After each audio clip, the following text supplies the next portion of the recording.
Oh, it's the best. I feel like I'm fine. Okay, I think we're live now. Is that right, Sarah? I'm not seeing it on the YouTube. Kathleen, do you see it on yours? I'm refreshing. Oh, we're live. We're live. And now I'm on it's a miracle. Yeah, it's a we're miracle. Okay, we've had a little bit of technical difficulties, as you would always expect from me. But we're here with Jane Leavy. We're going to do Leavy. Why do I call you Leavy? It's Leavy. It's Leavy. Jane Leavy. They buried my grandmother as Leavy. Nobody objected. Wow. Yeah. Okay. Well, we'll go with Leavy. Okay. And we're gonna just talk for a few minutes here. This is the pregame. I don't know how many of you are joining us for the pregame here, but we're gonna talk a little bit about the book, and then at 7:00 we're gonna. This is our trial run, Jane. We're going through our trial run here. Love it. Yes. So Jane, welcome first of all. Thank you. And I mean, you know, look, you've been talking about this book for a long time now, so I'm not going to ask you anything you haven't been asked before, probably. But this is a book, kind of a lifetime in the making. Yeah, I mean, you've been a baseball fan forever, you know, since you were very, very young, and here you are. We're going to make you commissioner. I think it's time to make you commissioner. Thank you. I appreciate your vote. It was Morgan Sword, the executive vice president of MLB, in charge of everything that happens on the field, right, who said to me, you know, you should put a ballot at the end of the book. And it was so far enough along in production that it was not doable. And I'm not sure the publishers thought it was a great idea. I thought it would have been fabulous. You know, send them to MLB. That would be great. Yes, I think I should be commissioner. It would have been so great to have you. You know, look, you need to be commissioner of baseball. I mean, that's just a given. But obviously, the whole thought behind this book is, my game is getting away from me. How do I save my game, right? Yeah, and also, who is there to write about that's not been written about to death? Yeah. Baseball's failure to promote its stars, the fact that Aaron Judge can walk down the street with his two little puppies and nobody notices or laughs. You know, why is this man not endorsing, you know, dog food? Yeah. I mean, it should be everywhere. They should have, you know, big signs on the Long Island Expressway, eat Aaron Judge's dog food. But there's no sense of how to promote. And that is something that, you know, team managers, executives, players, everybody has said, that the amount of money generated, what used to be called outside income by baseball players compared to the rest of the world's athletes who have huge portfolios, is minuscule. I mean, Shohei is the only guy. Yeah. And you know what? You only see him in one advertisement here. I'm sure he's much more visible in Japan, and he's a great asset to the game and an ambassador and all those things. But when I sat down to go through and say, okay, who could I do? I've done the Babe, I've done the Mick, I've done Sandy. You know, you got to be pretty good to join that club. Yeah, I do. And I have a couple of, believe it or not, ethical constraints here. One is that I won't write a book about a subject that a friend of mine has written about. I just won't.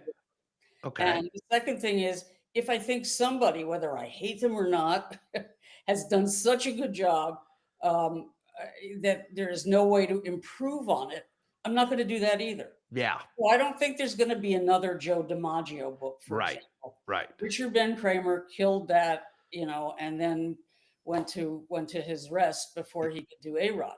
Yes. And I also think, you know, Joe, you're the kind of writer, you'll understand this. People try to write life stories before those lives are complete. Yes. Or their careers are complete. And you can't write the first two acts unless you know what happens with the third one. Would anybody, when Richard Ben Kramer was still alive and trying to write about, you know, A-Rod had predicted that he'd get jilted by, Jennifer Lopez. So, okay, I'm sorry. I had to get that in there. So I sat down and I thought, after this brunch on the veranda of the Oda Saga in Cooperstown with Mr. Koufax and Mr. Torrey, as they discussed in what I can only call baseball tongues, Sure. what the way people are pitching does to the way people have to hit. And it was all like, I couldn't follow it. I didn't have a tape recorder or a notepad. You're not supposed to do that there. And I was trying to remember it, but it was just so fast. And then they both looked at each other and nodded. And Joe said, hard to watch. And Sandy said, I don't watch. Yeah. And I thought, how is it I am the only person at this table who still watches baseball?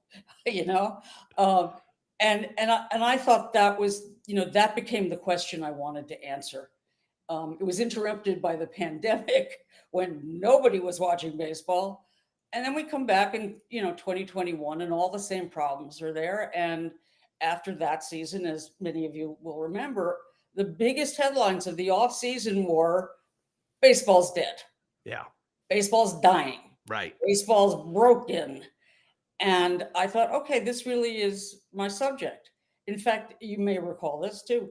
On opening day 2022, the New York Times ran an article saying baseball should be federalized. Yes.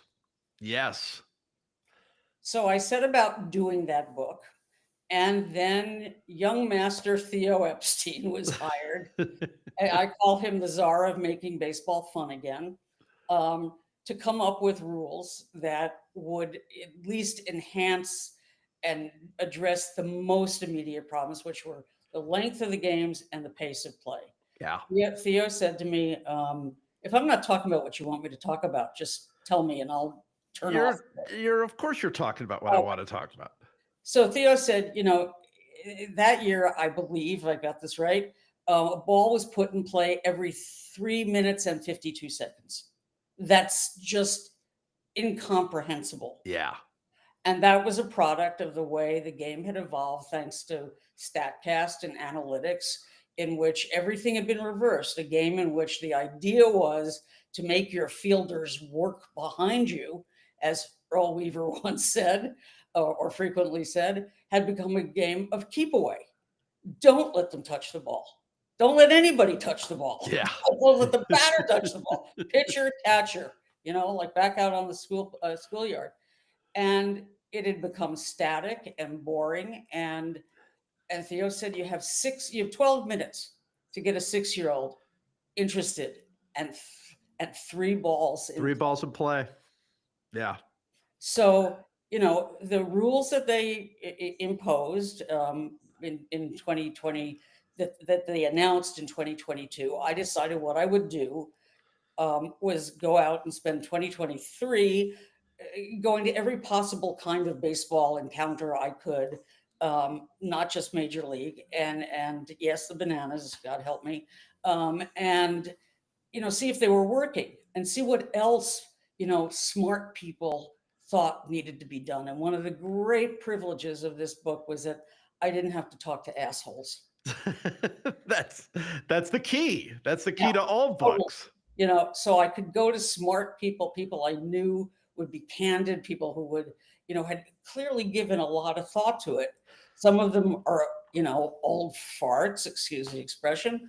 But there were a lot of young guys in there too, who were very troubled by the way the game is played now. And so I did that all of 2023, and then I sat down to write, and I wrote the damn thing in 9 months, and then basically had my 3rd knee replacement, and then rewrote it, edited it in the first 6 months of 2025. Yeah. I mean, it's great, and we're going to talk a lot about the book itself and all of the, some of your ideas and some of those things when we go to our main show.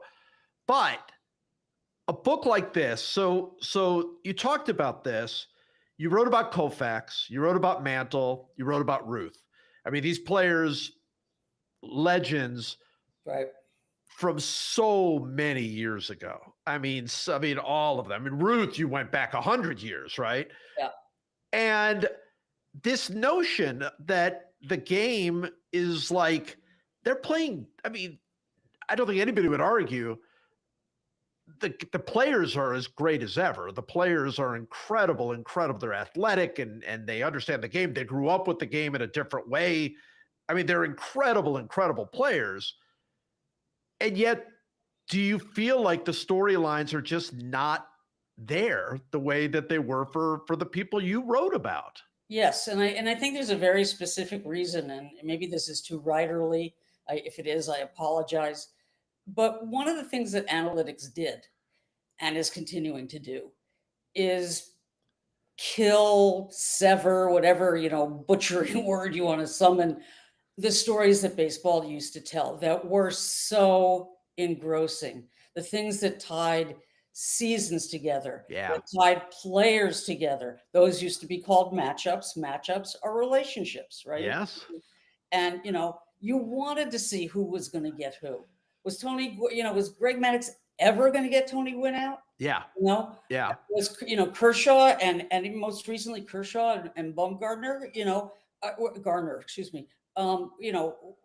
Great adversaries with great respect for each other. I mean, I think Bum named his new favorite strongest horse after Kershaw. So these were, and these relationships went back generations. When there weren't quite so many teams, you had more fodder because Koufax was going to face Marichal more often.